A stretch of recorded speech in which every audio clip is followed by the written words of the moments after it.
Hello everyone. आज के इस वीडियो में मैं बात करूंगी टॉप 5 बैटरी स्टॉक्स के बारे में जो कि आपके पोर्टफोलियो को मुनाफे से चार्ज कर सकते हैं। सबसे पहले हम जानते हैं इंडिया की बैटरी इंडस्ट्री के बारे में।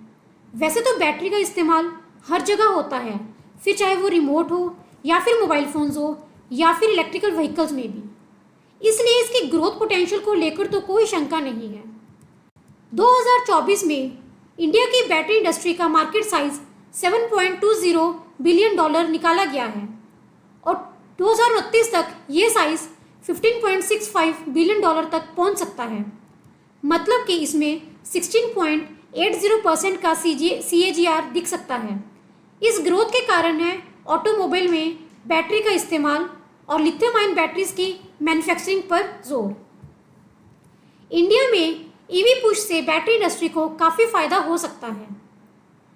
इंडिया की ईवी मार्केट की वैल्यूएशन 2023 में $16.77 बिलियन थी और उम्मीद है कि 10.56% की CAGR से ये मार्केट 2028 तक $27.70 बिलियन तक पहुंच सकता है। आगे बढ़ते हैं और जानते हैं टॉप 5 बैटरी स्टॉक्स के बारे में। सबसे पहले है एक्साइड इंडस्ट्रीज लिमिटेड के बारे में। एक्साइड इंडस्ट्रीज इंडिया की सबसे बड़ी स्टोरेज बैटरी कंपनी है। पूरी दुनिया में ये कंपनी सबसे ज़्यादा तरह की LED एसिड स्टोरेज बैटरीज बनाती है और बेचती है, वो भी 2.5 AH से 20,600 AH कैपेसिटी तक में। ये कंपनी ऑटोमोटिव, पावर, टेलीकॉम से लेकर रेलवेज, माइनिंग और डिफेंस सेक्टर तक के लिए भी बैटरी बनाती है। इस कंपनी की प्रेजेंस 60 से भी ज़्यादा देशों में है और इसके कुल 10 मैन्युफैक्चरिंग प्लांट्स हैं। इस कंपनी का मार्केट कैप देखें तो 27,345 करोड़ है। 52 वीक हाई 354 रुपीज़ है, 52 वीक लो 178.75 रुपीज़ है। TTM EPS 10.29 rupees, ROE 7.39%, sector PE 32.91, stock PE 31.28। Return on share price की बात करें तो 3 इयर्स का रिटर्न जो है वो 76% है, 5 ईयर रिटर्न्स 47% है। मार्च 2024 तक कंपनी ने अपनी सब्सिडरी एक्साइड इंडस्ट्री सॉल्यूशंस की इक्विटी में करीब 2000 करोड़ रुपए निवेश किए थे और ये company multi gigawatt lithium ion cell manufacturing facility set कर रही है। इसमें कुल मिलाकर 6000 करोड़ रुपए निवेश किए जाएंगे और फेज 1 फाइनेंशियल ईयर 25 के एंड तक पूरा होगा। साथ ही ये लगातार शेयर होल्डर्स को डिविडेंड भी दे रही है। दूसरी कंपनी है अमर राजा एनर्जी एंड मोबिलिटी। ये इंडिया की सबसे बड़ी ऑटोमोटिव बैटरीज और अलाइड प्रोडक्ट्स बनाने वाली कंपनी है। ये इंडिया की पहली कंपनी है जिसने VRLA बैटरीज बनाई है। ये company passenger vehicles, commercial vehicles, farm vehicles, defence और टेलीकॉम सेक्टर के लिए बैटरीज बनाती है। कंपनी का मार्केट कैप देखें तो 14,831 करोड़ रुपीज़ है। 52 वीक हाई 922 रुपीज़ है, 52 week low 567 rupees.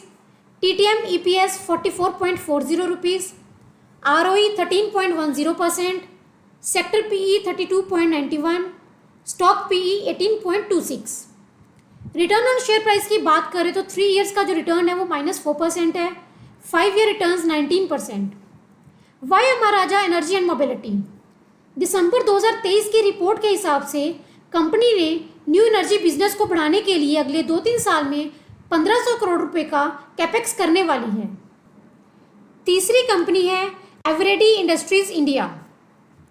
Eveready Industries की नींव साल 1934 में रखी गई थी और अब इसकी ड्राई सेल बैटरीज घर घर में यूज़ होती हैं।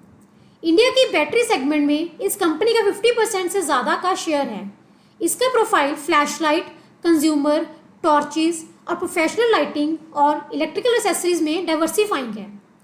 इंडिया की ऑर्गेनाइज्ड फ्लैश लाइट मार्केट में इसका 65% से ज़्यादा का शेयर है।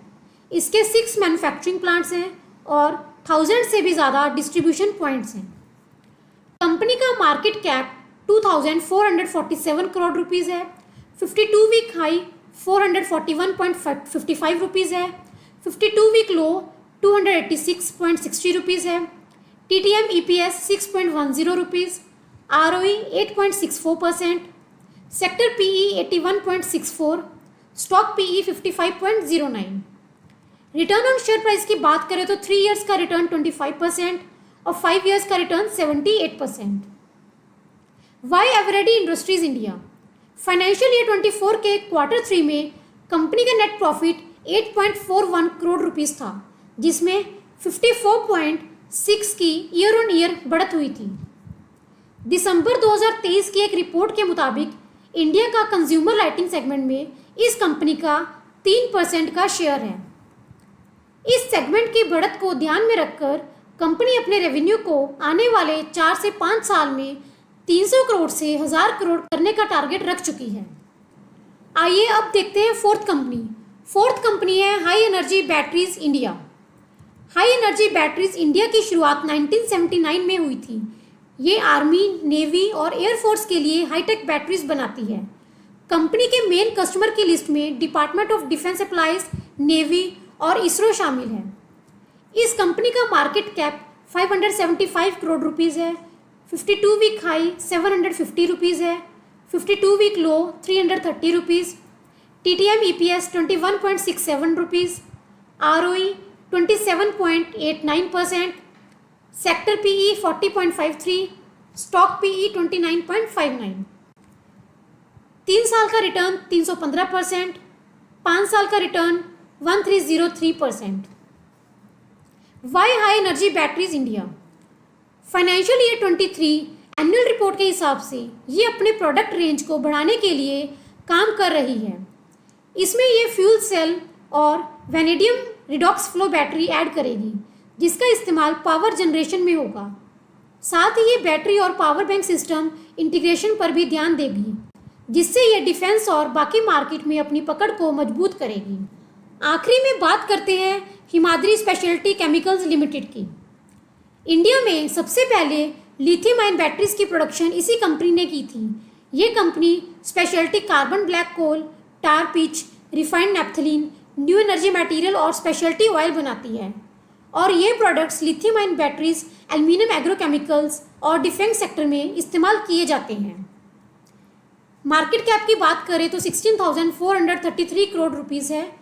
52 week high 399 rupees, 52 week low 87.19 rupees, TTM EPS 7.55 rupees, ROE 9.47%, sector PE 60.46, stock PE 44.22। Return on share price की बात करें तो 3 years return 688%, 5 year returns 188%। Why Himadri speciality chemicals, financial year 24 के क्वार्टर 3 में कंपनी का पैट 108 करोड़ रुपए था और ये 71% ईयर ऑन ईयर से बढ़ा था।